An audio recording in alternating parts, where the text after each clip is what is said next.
I was curious if you could just describe and take me through your kind of emotional journey of auditioning. It was very emotional, is a good way to put it. It was basically like, I was reading a lot of stuff. I had finished Mad Men and Community right about the same time, and then I had taken a year to, was like, I can't do another show right away. Right. But then I read the script, and I was obsessed with it, so I kept calling my agents to be like, so when will I be able to sit down with Genji? And we finally got to this conversation where they were like, this one's not really gonna go that way. I think it's just gonna more be an audition system. And finally, I was allowed to come in for a pre-read with casting, which is just you and the casting director on tape. Right. And she, even when I came in, I feel like she was like, I mean, they didn't want to see you, but I told them, let me just film her. Don't you love when you find out information you're not supposed to know? 2 seconds before auditioning for the thing. Oh, okay, great. But actually, it was kind of perfect because Ruth is up against that so much on this show. And I had passed some opportunities being like, I want to hold out for Glow.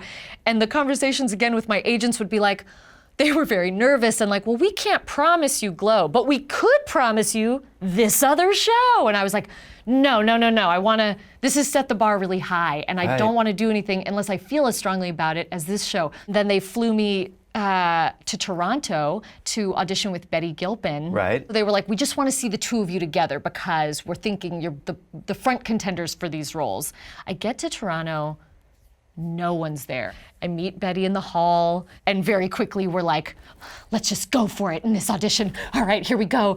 We go into this empty room with it was a Sunday afternoon. There were two little children, 18-year-old casting assistants. They were probably older than that, but like, you know what I mean? Okay, one was behind go. the camera and one had sides. It was just Betty and I and these casting assistants. So we just put ourselves on tape. At the end of the 3 scenes, the last scene was that wrestling scene, and we were truly picking each other up. At one point I was down on the ground and Betty was dragging me across the room and I was like scratching the ground.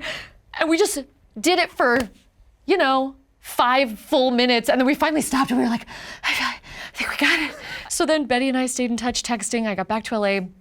We had to audition another time. They flew Betty to Los Angeles to do one final audition for Jesse Peretz, who directed the pilot, and Genji again, and Liz and Carly.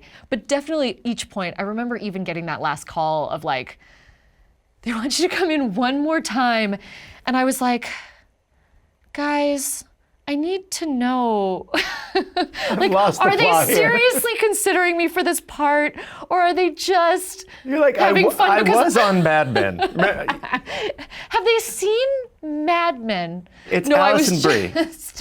I was so on the verge of heartbreak that I was like, I need to know that I'm like really in the running here, and it's not just like a fool's errand. And they were like, no. And again, when I walked out of that room, I saw another girl sitting in the lobby, looked just like me, who I know was there to read Ruth. To this day, I don't know. Right. But that was after every audition, getting in my car and then sobbing it in, being like, but there was another girl. Why are they doing this? Just tell me they don't want me.